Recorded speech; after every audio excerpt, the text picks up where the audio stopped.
The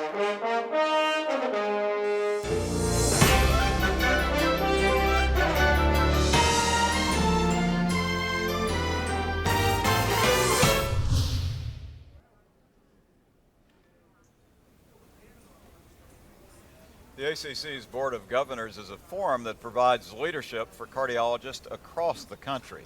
Since there's been a lot of dramatic changes in the practice of cardiovascular medicine, we thought it might be appropriate to gather the key leaders of the Board of Governors to discuss initiatives of the college aimed at those challenges. So I'm glad to be joined by outgoing Board of Governor Chair Dr. Dick Kovacs, the incoming Board of Governors Chair Dr. Thad Waits, and the incoming Board of Governor Chair-elect, a lot of words there, is Dr. Dipti Itchaporia.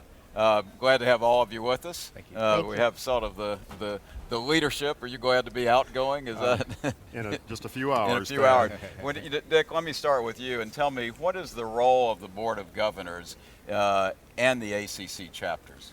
Well, the Board of Governors exists for the purpose of bidirectional communication from the members up to the Board of Trustees leadership of the college and back down in the other direction.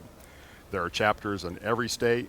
There are chapters in Canada, in 11 international chapters now, and in the military as well. So every member is represented. So you're really the forum. I mean, you really are the passageway from the members to the leadership of ACC. A very important passageway. Yeah, absolutely. Tell me, there were tremendous changes. I mean, it seems like every year we get together and we talk about tremendous, but this really was a year of tremendous changes. What do you see as the biggest trends that you've had to deal with? A huge trend in movement of cardiologists in the United States into affiliation with their hospitals in some way, shape, or form. And the college surveyed membership in the third and fourth quarter of 2010, and about 40 to 45% of people are moving in that direction or have moved in that direction to hospital affiliation. So that whole process, what it means to them and to people, the few that don't want to get in that situation. It means that now we have a larger portion of the membership that are affiliated with their hospital or owned by their hospital, but we have a stable population of members that are not affiliated, and we need to balance their needs and wants. Great. We'll come back to you in a second. Thad, tell me about, what do you see as the biggest goals since you're the incoming chair? Well, as you said, it's been a year of dramatic change and several years of dramatic change, but what I see coming up is a year of opportunity. There are just so many things out there that we can do. One of the biggest things is in our Pinnacle network and our Pinnacle registry, which is outpatient registry. Right. And within that, we just have such a huge opportunity.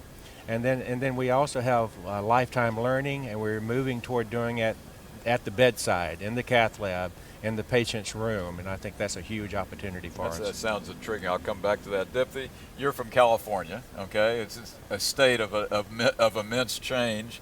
Talk a little bit about the impact that you see in California, things that Dick mentioned. Well, I think California is unique in several ways. The most unique is that it has rules against how physicians organize. So we have a corporate bar against the practice of medicine that does not allow hospitals to hire physicians, and that's what makes that the most unique. So what hospitals are doing are pursuing co-management models and foundation models, Kaiser Foundation being the most, most prominent of that. And that's how they're pursuing their integration models with their physicians, rather than actually hiring their physicians.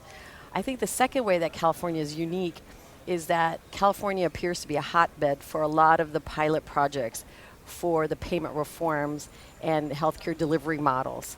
So for example, right now, there is a bundled payment pilot project going on for cath PCI in California. As far as hospital, the delivery systems, there is a ACO model going on with the Monarch IPA, and that's the first of its kind being piloted. So California is sort of a hotbed for testing out some of these new novel ways of payment and delivery of health care. So I'll ask, that's great information, Dick and Thad. Other trends that you see in the state level that's impacting our practices? I think payer advocacy is going to be huge. I know in the state of Mississippi we've had some issue with Medicaid and with the Blue Cross, and we're organizing within the ACC and within the Board of Governors to be able to systematically approach those problems. Right. Dick, I was going to ask you, but I also want to ask you about the team building concept. But That's exactly what I was going to say. Is a trend is and whether it's California, Alaska, or Mississippi or Indiana, where I'm Right. from, team-based care is increasingly important, critical Right. to the management of our patients. One of the shining examples was the door-to-balloon effort, Right. and the team-based approach to care of the acute MI patient. The next challenge is the hospital-to-home initiative that's getting a lot of prominence at this meeting, and the need for all members of the team to be part of that effort to reduce hospital readmissions for heart failure. Big time.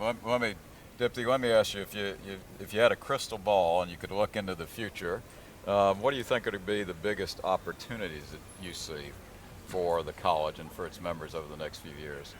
Well, I think that, there are many opportunities. I think that in this arena of, payment reform, so different delivery systems and different payment reforms, I think that those physicians that can organize around cost containment by focusing in on quality delivery of health care, using appropriateness use criteria, I think those physicians are going to be the best positioned in this new healthcare arena.